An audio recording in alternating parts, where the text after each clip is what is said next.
नमस्कार, मैं हूं करमवीर और आप देख रहे हैं फॉलो अप। देश में सबसे ताकतवर दफ्तर पीएमओ यानी कि प्रधानमंत्री का कार्यालय कुछ महीनों से मंदिर में लगे घंटे की तरह हो गया है, जिसे कोई भी होशियार ठग जोर से बजाकर चलता बनता है। और मजे की बात यह है कि इन सारे महारथी ठगों का कनेक्शन पीएम मोदी की कर्मभूमि गुजरात या रणभूमि बनारस से जरूर जुड़ती है। किरण पटेल, संजय राय शेरपुरिया पुराण के बाद अब ताजा मामला बनारस में सामने आया है, जहां सेना के एक रिटायर्ड कर्नल अधिकारी से प्रधानमंत्री नरेंद्र मोदी की भतीजी बनकर जयपुर की रहने वाली एक महिला वेरोनिका ने स्टॉक मार्केट में रुपए लगाकर मुनाफा कमाने के नाम पर पूरे 21 लाख रुपए ऑनलाइन ठग लिए। पीएम मोदी अक्सर दो बातों का जिक्र करना नहीं भूलते। नंबर 1 कि 125 करोड़ देशवासियों का प्यार और आशीर्वाद उनके साथ है, और दूसरी बात कि डिजिटल इंडिया के जरिए ही भारत दुनिया की सबसे बड़ी अर्थव्यवस्था बनेगा। आइए पहले इन दो बातों का ही पोस्टमार्टम ताजा ठगी के संदर्भ के साथ करते हैं, फिर बनारस मामले पर चलेंगे।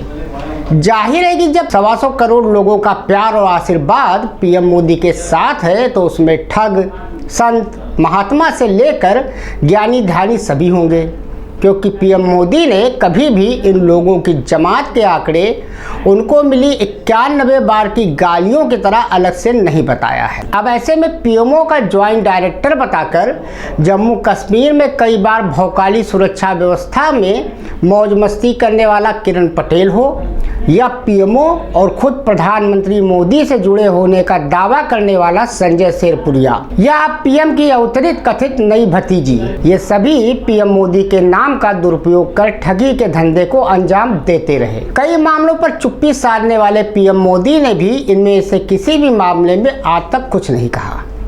अब आते हैं दूसरी बात पर, यानी कि पीएम के ड्रीम विजन डिजिटल इंडिया पर। संजय शेरपुरिया से लेकर पीएम की फर्जी भतीजी बनकर ठगी करने वालों तक ने पीएम की इस योजना का भरपूर उपयोग किया, और दोनों ठगों ने अपनी औकात और देने वाले की श्रद्धा के मुताबिक ऑनलाइन फंड बटोरा। अब देश की अर्थव्यवस्था इससे कितनी मजबूत हुई ये तो नहीं बताया जा सकता, लेकिन इन ठगों की अर्थव्यवस्था जरूर सुधरी।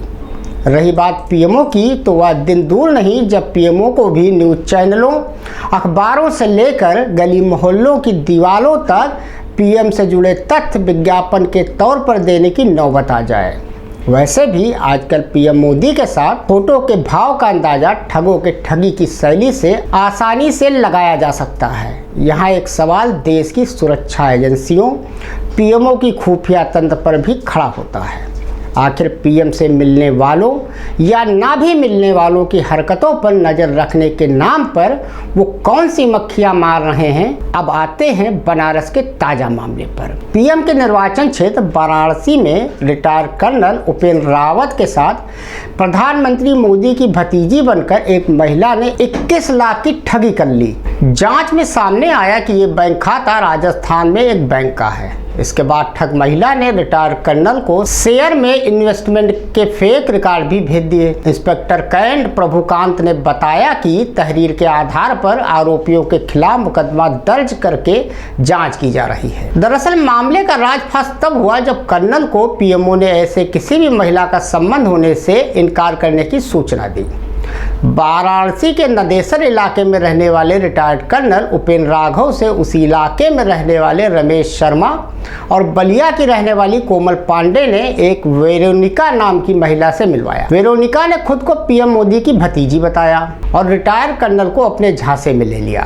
उपेंद्र राघव ने बताया कि वेरोनिका जयपुर राजस्थान की रहने वाली है, जिसने स्टॉक मार्केट में रुपए लगाकर मुनाफा कमाने की बात कही, जिसके बाद रमेश के अकाउंट में 21 लाख रुपए ट्रांसफर करवाए। वेरोनिका जयपुर की ही रहने वाली है, इसका कोई पुख्ता सबूत ना तो उपेंद्र के पास है ना अभी पुलिस के पास है। पहचान होने के बाद उपेंद्र से वो लगातार व्हाट्सएप पर चैटिंग करती थी, अपने आप को पीएम मोदी की भतीजी भी बताती थी। उपेंद्र ने बताया कि उसकी मां की तबीयत अक्सर खराब रहती है तो वेरोनिका ने पीएमओ में पीएम मोदी के नाम से एक खत भी लिखवाया था, जिसमें मां के इलाज के लिए आर्थिक मदद की बात लिखवाई थी। उपेंद्र ने वो खत पीएमओ में भेजा भी था, लेकिन उस पत्र का आज तक हुआ कुछ नहीं। उपेंद्र ने मुनाफे के लालच में जो 21 लाख रुपए ट्रांसफर किए वो राजस्थान के एक बैंक में ट्रांसफर हुए, लेकिन फिर कई महीने बीत जाने के बाद भी महिला ने जब रुपए नहीं लौटाए तो उपेंद्र को शक हुआ। उसने रुपए मांगने शुरू किए, लेकिन हर बार उन्हें सिर्फ दिलासा का झुंझुना ही मिलता रहा। जब उपेंद्र को इस बात का एहसास हुआ कि वो ठगी का शिकार हो गए हैं, तो उन्होंने वाराणसी के कैंट थाने में रिपोर्ट दर्ज कराई, जिसके बाद वाराणसी कैंट पुलिस भी सख्ते में आ गई।